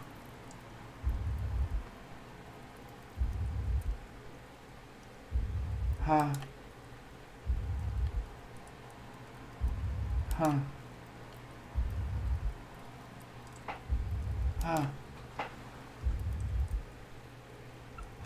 Oh my god, thank you, Monica. God, you scared the shit out of me, though. It's time to share poems. Wait, is Natsuki still here? She got scared off. We'll go with Natsuki. This one's alright. Alright? Well, yeah. About as good as yesterday's anyway. I still can't really tell how much you actually care about writing, but either way, you're doing alright. Oh, sorry, her voice. Even though you're not really spending time with anyone but Yuri, I still think it's nice to have activities that we all participate in. So you better keep working hard. I mean, I know I'm not the president or vice president or anything. That doesn't mean you can let me down, okay? So at least read mine too for now. But just to be clear, this poem means a lot to me. So read it carefully, okay? Okay. I don't know how else to bring this up, but there's something I've been worried about. Yuri has been acting kind of strangely lately. You've only been here a few days, so you may not know what I mean, but she's not normally like this. She's always been quiet and polite and attentive to things like that.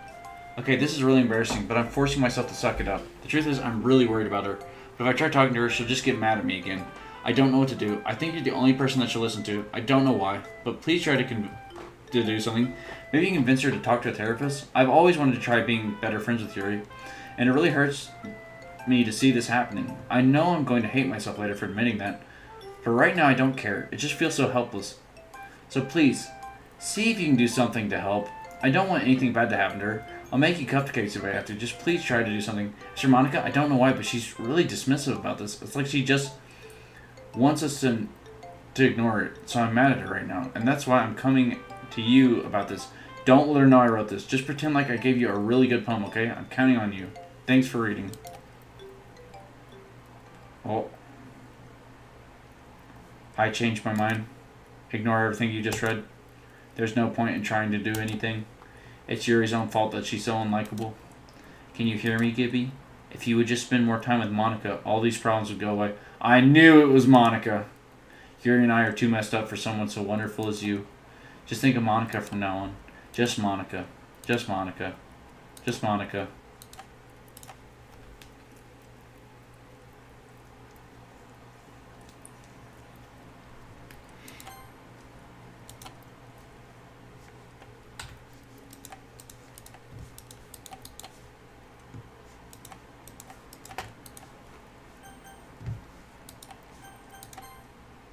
Okay.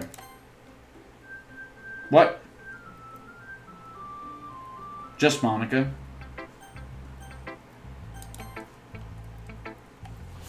Evie, I think you saw something earlier that you weren't supposed to see.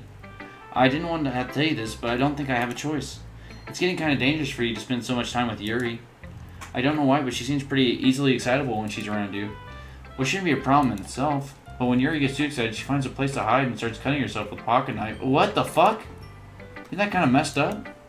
She brings a different one to school every day like she has a collection or something. I mean, it's definitely not because she's depressed or anything like that. I think she just gets some kind of high from it. Might even be like a sexual thing. The point is, you've kind of been enabling her. I'm not saying it's your fault though, but I guess that's why I had to explain it all to you. So I think if you keep your distance, that would probably be best for her. While you're at it, don't be shy to spend a little more time with me. Put it lightly, I at least have it together in the head, and I know how to treat my club members. Anyway, I worked really hard on this poem, so hope that it's effective. Here goes.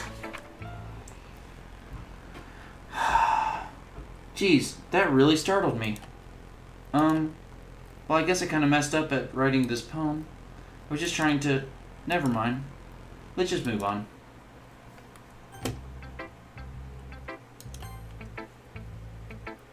Finally! Ahahaha. Yuri holds my poem to her face and takes a deep breath. I love it. I love everything about it. Gibby, I want to take this home. Will you let me keep it? Please? Sure, I don't care. Ahahaha. You're too nice to me, Gibby. I've never met anyone as nice as you. I could die. No, not really, but I just don't know how to describe it. It's okay to be feeling this way, right? It's not bad, right? Yuri holds my poem to her chest. I'm going to take this home with me and keep it in my room. I hope that it makes you feel good when you think about me having it. I'll take good care of it. I'll even touch myself while reading it over and over. Oh my god, holy shit. I legit thought there would be no sexual content in this game.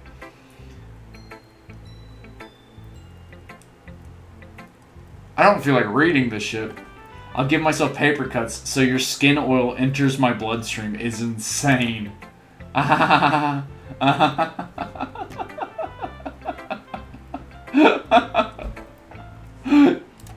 Hold up. I'm keeping this. This face is great.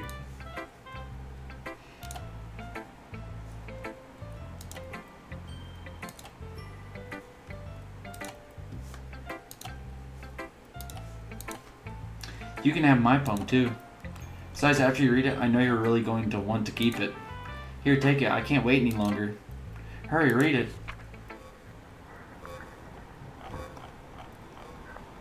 Wait.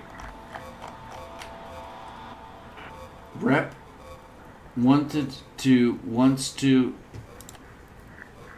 Oh. When you do this eye moving thing, you get close to me, I get so creeped out. Do you like it? I wrote it for you. In case you couldn't tell, the poem is about. More importantly, I'm endowed with my scent. See, aren't I the most thoughtful person in the club? I think I'm going to vomit.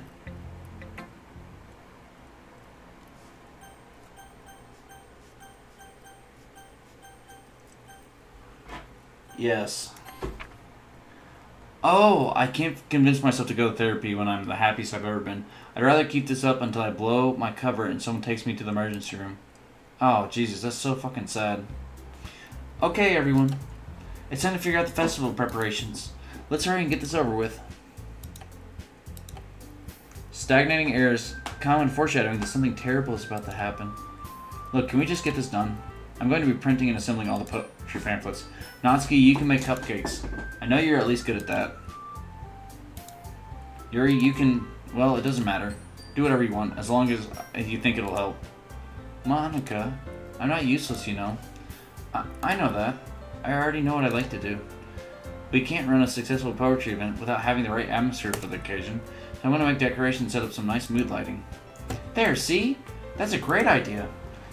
And that gives us all something to do. Eh? What about Gibby? Gibby is going to help me.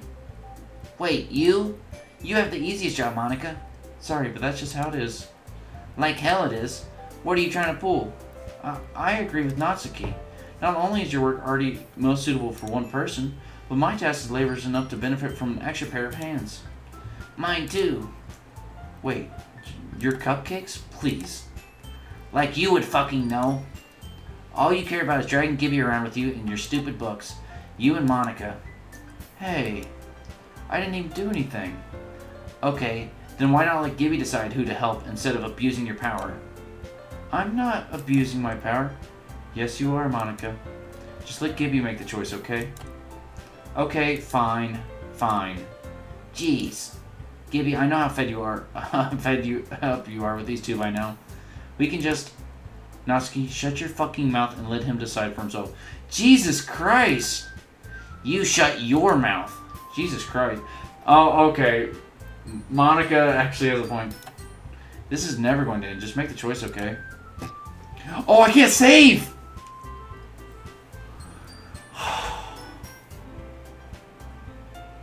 I'm scared of these two. This girl and this girl scare me. I'm going with Natsuki. Wait, what? Wait, hold on. Stop it! Damn it, it made me click her!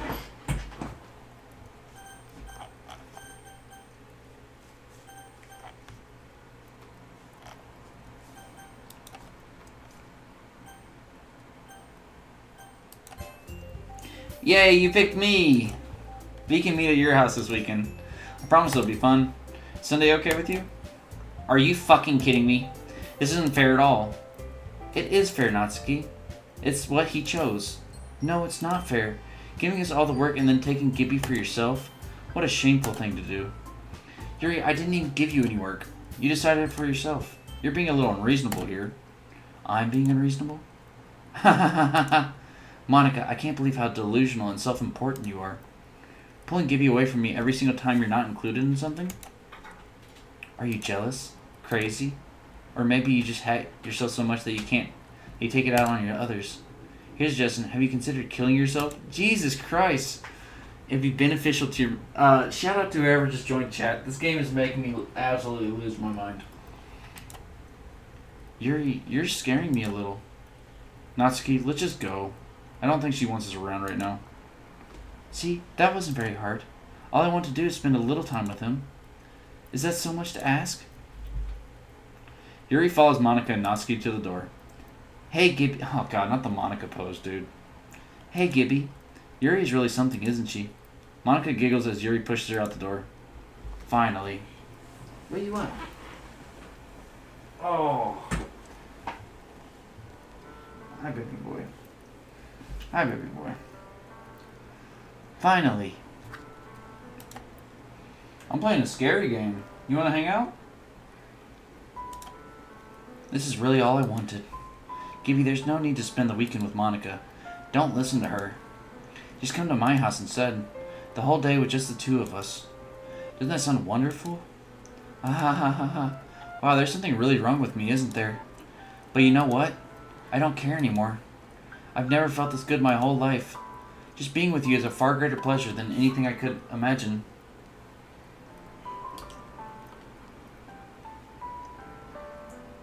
You like scary games? You do? Do you like them? Your breath kind of stinks. Okay. Just being with you is a far greater pleasure than anything I can imagine. I'm addicted to you. It feels like I'm going to die if I'm not breathing the same air as you. Doesn't it feel nice to have someone care about you so much? To have someone who wants to revolve their entire life around you? But it feels so good. Then why does it feel more and more like something horrible is going to happen? Maybe that's why I tried stopping myself at first, but the feeling is too strong now. I don't care anymore, Gibby. I have to tell you, I'm madly in love with you. It feels like every inch of my body, every drop of blood in me is screaming your name. I don't care what the consequences are anymore. I don't care if Monika is listening. Please, Gibby, just know how much I love you. I love you so much that I even touched myself with a pin I stole from... God damn, girl! This stream is not PG. I just want to pull your skin open and crawl inside of you. I want you all to myself, and I will be only yours. Doesn't that sound perfect? Tell me, Gibby. Tell me you want to be my lover. Oh my god. Do you accept my confession? I don't get it. I'm morbidly curious. I'm morbidly curious, so I want to hit yes. Because I feel like if I hit no, she's just going to kill herself on the spot. Yeah.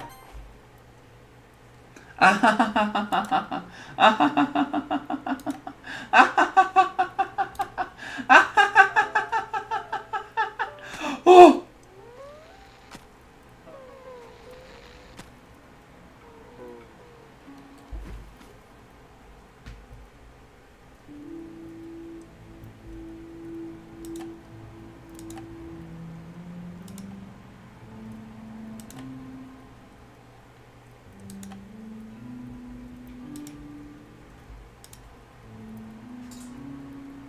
Jackson, get out of there. Get out of there, please. You're going to turn the thing off. Jackson, come here. Yeah, get out of there, little dude. Go on. You're being a bother. I'm fucking traumatized right now. I don't need kittens bugging me while I'm traumatized. What the fuck? Dude, how long do I have to stare at this? She looks like she just got her neck snapped in Among Us and someone vented. Did the imposter get her?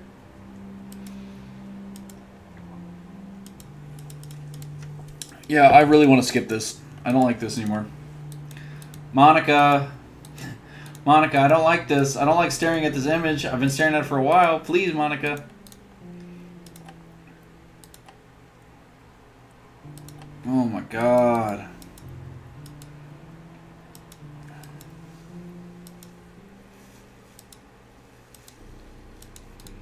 Oh my god. Do I skip? Oh my god, what the fuck?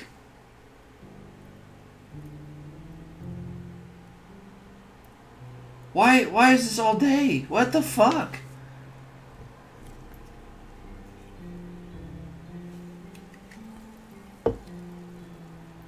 Am I forced to watch her decompose? What the fuck is this?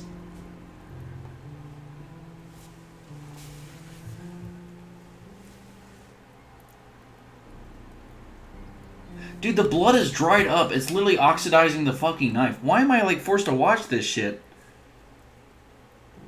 I don't like this.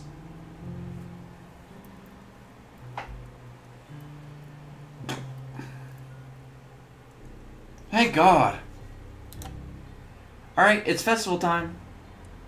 Sorry, that was Natsuki. Alright, it's festival time. Wow, you got here before me? I thought... Yeah! Ah! Natsuki runs away. Monica. I'm here. Gibby, did something happen? Natsuki just ran past me. Oh. Oh. Well, that's a shame. Wait, were you here the entire weekend, Gibby? Oh, jeez. I didn't realize the script was broken that badly. I'm super sorry. Must have been pretty boring. I'll make it up to you, okay? Just give me a sec.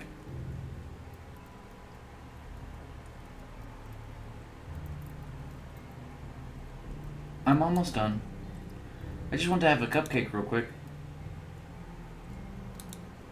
Seriously, these are the best.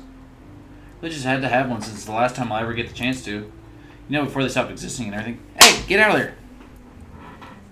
Come on, quit fighting me. Go, get out of here. Damn kitten. Anyway, I really shouldn't be making you wait any longer. Just bear with me, okay? This should only take a second. What?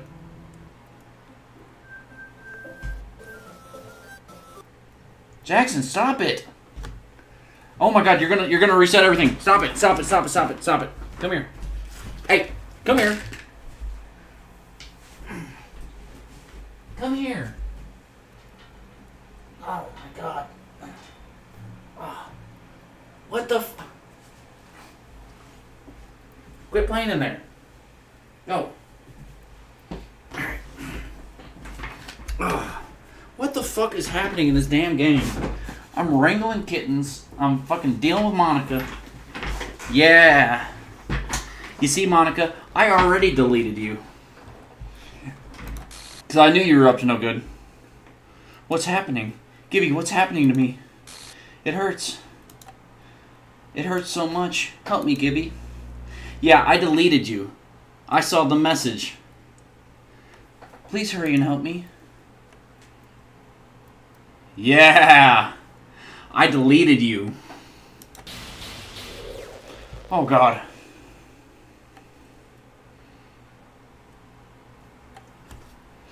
See, I heard a rumor that you had to delete her, and then I saw a message from Sayori in one of the poems that said to delete her. So I already deleted her. Did you do this to me, Gibby? Did you delete me? Hey, yeah, no big deal, bitch. How could you? How could you do this to me? You were all I had left. I sacrificed everything for us to be good. Yeah, you took out my girl, Sayori. That was for her. Everything. I loved you so much, Gibby. I trusted you. Do you just want to torture me? Watch me suffer? Were you only pretending to be kind just to hurt me even more? Stop it, you little fucker. Jackson, get out of here. Get. Come on, buddy. Get out of here. You're being bad. I never thought anyone could be as horrible as you are. You win, okay? You win. You killed everyone. I hope you're happy. You killed... There's nothing left now. You can stop playing. Go find some other people to torture.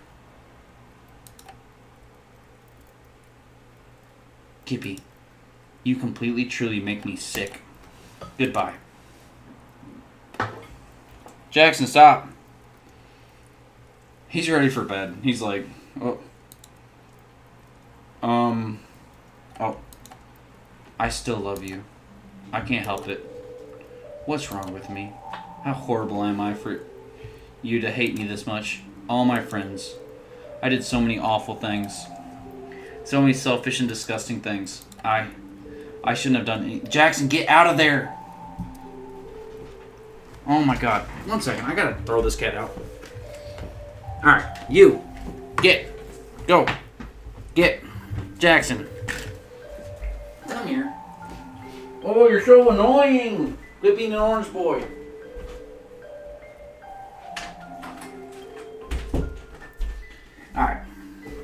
Orange boy successfully removed from location. I shouldn't have done any of this. I'm just messing up a world that I don't even belong in. A world that you wanted to be a part of. I ruined it. I ruined everything. Maybe that's why you deleted me.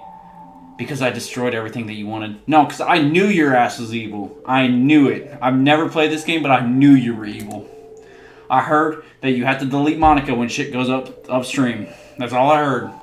So I went into the files, I dug your ass out, and I deleted you for my girl Sayori. How dare you? How could I do that to someone I love? That's not love. That's... I probably missed a lot of dialogue and a lot of cool shit, though, because I deleted it early, though. I've made up my mind. Gibby, I know I said that I deleted everyone else, but that was kind of an exaggeration. I couldn't find it in myself to do it. Even though I knew they weren't real, they are still my friends. And I love them all. And I love the Literature Club. I really did love the Literature Club. That's why I'm going to do this. I know it's the only way for everyone to be happy. And if I really love you, then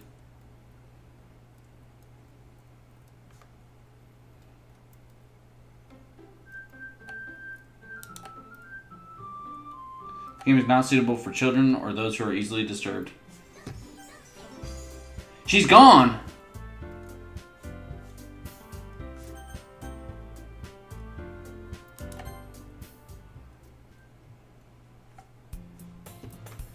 Like any other. As usual, I'm surrounded by couples and friends. I always tell myself it's about time I meet some girls or something like that. Hey, Gibby. Well, there already is one girl. The girl is Sayori, my neighbor and good friend since we were children. We used to walk to school together every day, and recently we picked up that habit once again. Gibby, are you proud of me? For what? You know, for waking up on time. Well, you've been doing that for a while now. Uh-huh. But you never said anything about it. Even though, oh, first off, I'm so glad you're back, Sayori. This game was scary. It went scary ever since you hung yourself. Even though we walk to school every day. Well, yeah, I always thought it was implied. It's embarrassing to say out loud. Come on, please. It's good motivation. Fine. I'm proud of you, Sayori. We cross the street together and make our way to school. As we draw near the streets, increasingly speckled with other students making a daily con. By the way, Gibby, have you decided on a club to join yet? A club? I told you already, I'm really not... I start to say what I always do. I'm not interested in joining any clubs, but something tells me Sayori would take more offense to that now. After all, how could I tell her that clubs are a waste of time? She's starting a club of her very own. She's starting the club! Actually, yeah. I think I've decided on a club. Really? Which one? Tell me. I think I'll keep it a surprise. Boo. You meanie. Be patient, you'll find out soon enough. I used to ask myself why I let myself get lectured by such a carefree girl, but I started to realize that, in a way, I envy her. When Sayori puts her mind to something, she can accomplish great things. That's why I feel like I should do something special for her. The school day is ordinary as ever, and it's over before I know it. After I pack up my things, I stand up, gathering my motivation. Let's see. I recall the room number of the club from a flyer I saw. Walk across the room upstairs in a section of the school I really visit. Being generally used for 30 a.m. For long I find the room. Timidly open the door in front of me. Hello? Ah! Gibby, what are you doing here? Well, I glanced around the room. Huh? So you're the Gibby that Sayori's always talking about? Thank you for stopping by. It's a pleasure to meet you, Gibby. We're the Literature Club. I hope you enjoy your visit. Come on, Yuri. No need to be so formal. He's gonna think we're really strict or something. Ah, sorry, Natsuki. The tall one, whose name is apparently Yuri, seems to be quite shy compared to the others. In comparison, the girl named Natsuki, despite her size, seems like the assertive one. Well, it's nice to meet both of you. I look forward to working with you. Working? Gibby, don't tell me you're... That's right. The club I've decided to join is yours, Sayori. The Literature Club. Sayori's eyes lighten up. No way. No way. Ah! Sayori wraps her arms around me, jumping up and down. Hey. Well, if Sayori's is happy, then I'm sure it won't be so bad to have you around. Not to mention, there's 4 of us now. That means we can become an officially recognized club. I don't know what to say. We have to celebrate. What an appropriate day for that, isn't it? Yeah. After all, Natsuki decided to... Hey, don't ruin the surprise. Sorry. Everyone sit down at the table, okay? How about I make some tea as well? Okay. Okay, so we're getting the tea and cupcakes, so I can skip forward to this. Okay, are you ready? Ta-da! Ooh, whoa. Reveal a dozen white fluffy cupcakes decorated to look like little cats. Yeah, we've done this. So cute! Wow, those look amazing. There's one. I'm gonna play around with my fingers. She's gonna watch me. Yeah, she's gonna watch me to see if I like it or not. This is really good. Thank you, Natsuki. Well, of course it is. I'm a pro after all. There's no need to thank me or anything.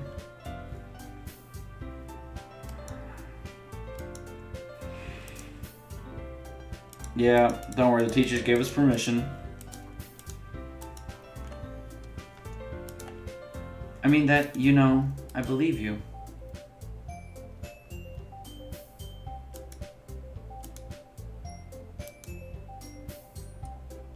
What kind of things do you like to read? Oh, well, so he's gonna say manga. Natsuki's gonna, like, perk up to that. And we're just gonna keep going past this. I wanna see what happens at the end of this, like, if we just go a normal route with Sayori.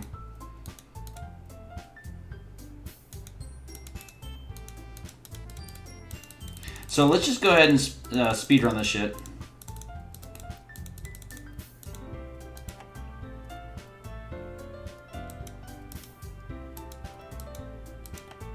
Maybe. Sayori jumps in. Maybe we can all try something new. I think it could be fun. We'll all get to know each other a little bit better too. I mean, that's the kind of thing literature clubs do, right? Disagree, yeah, you're right as usual, President. Doesn't mean to share picking up a novel or something, huh? Well, that would make two of us. I don't mind doing it if I'm not the only one. Then it's for Yuri. Eh? I have to read manga? Jeez. You're the one who suggested we diversify. You should be a little more open-minded. Okay, so...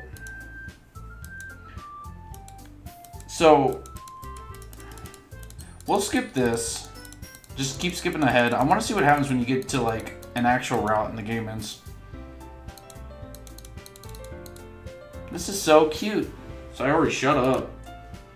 I'll show you some manga there too, okay? Yes. I look forward to it. Yeah. Alright, huh? Yeah, looks like it. It's nice to see everyone getting along. Isn't it? I think everyone likes you too, Gibby. You think so? Everyone always seems to get a little better. Aw. It's embarrassing, but whatever. I was surprised. Okay, so let's... The truth is, I already knew you were going to. There's actually something else. I want to thank you for getting rid of Monica. Oh! That's right.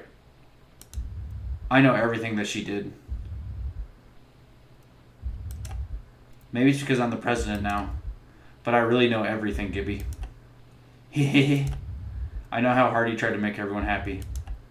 I know about all the awful things that Monica did to make everyone really sad. But none of that matters anymore. It's just us now.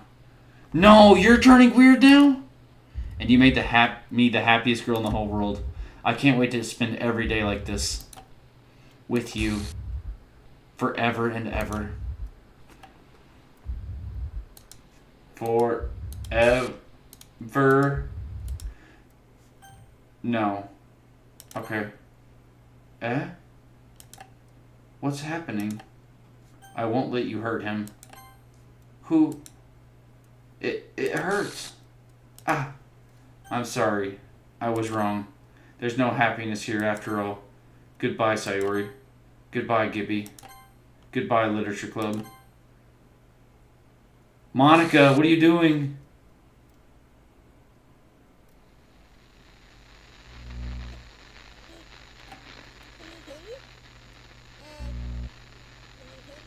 Can you hear me? Wait, someone's talking. Can you hear me? Wait, who is this? Hi, it's me. So you know how I've been like practicing piano and stuff? It's Monica? I'm not really any good at it yet, like at all. But I wrote you a song, and I was kind of hoping that I could really hard on it. So, yeah.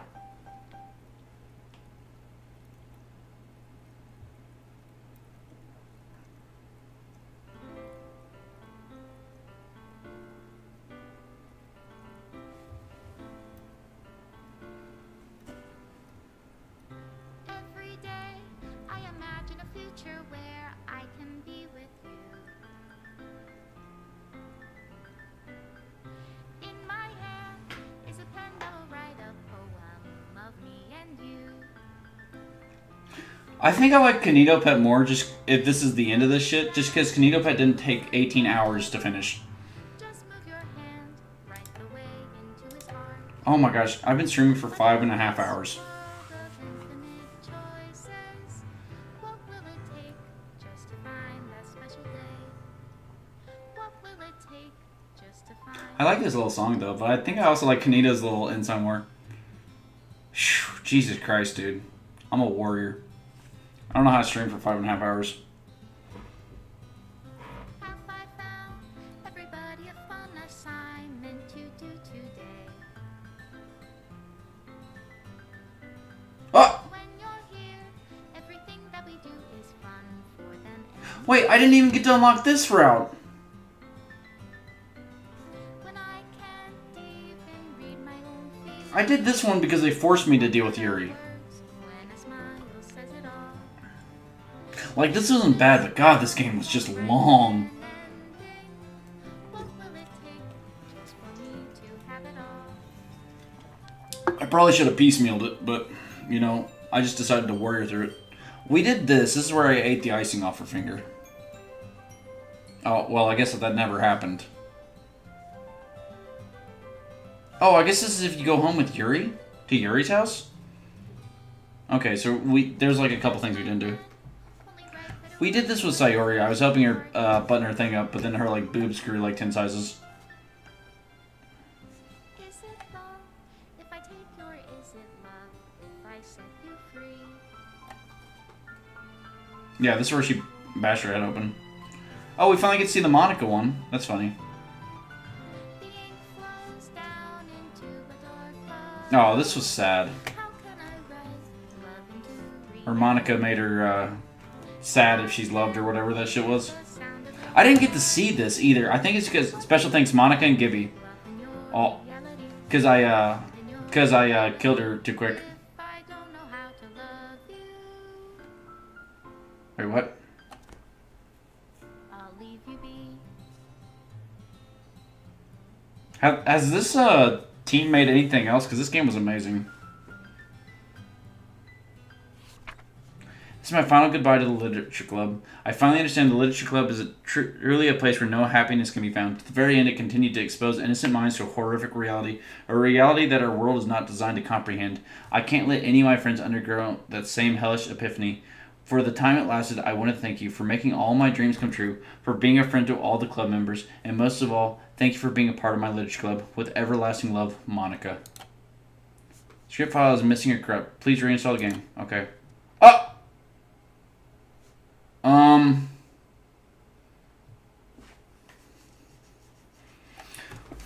Well, everyone, that was Doki Doki Literature Club. We end this game with a beautiful look at my horribly messed up thing here and this beautiful picture of Blum.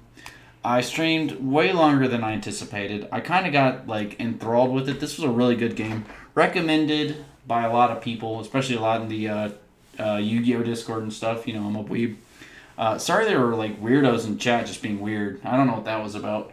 But shout out to everyone who watched all this, who joined in stream. We had a bunch of people at some points. And anyone who's going to watch it after that. Once again, shout out to however many subscribers I have. I probably lost a shit ton playing this game. But other than that, that's all I got. Had a bunch of fun. I think I like Kanito Pet more. Oh, sorry for... I'll minimize this. Sorry for that, but I think I like Kanito Pet a little bit more, but this one was still really good. But other than that, that's all I got. So, bye.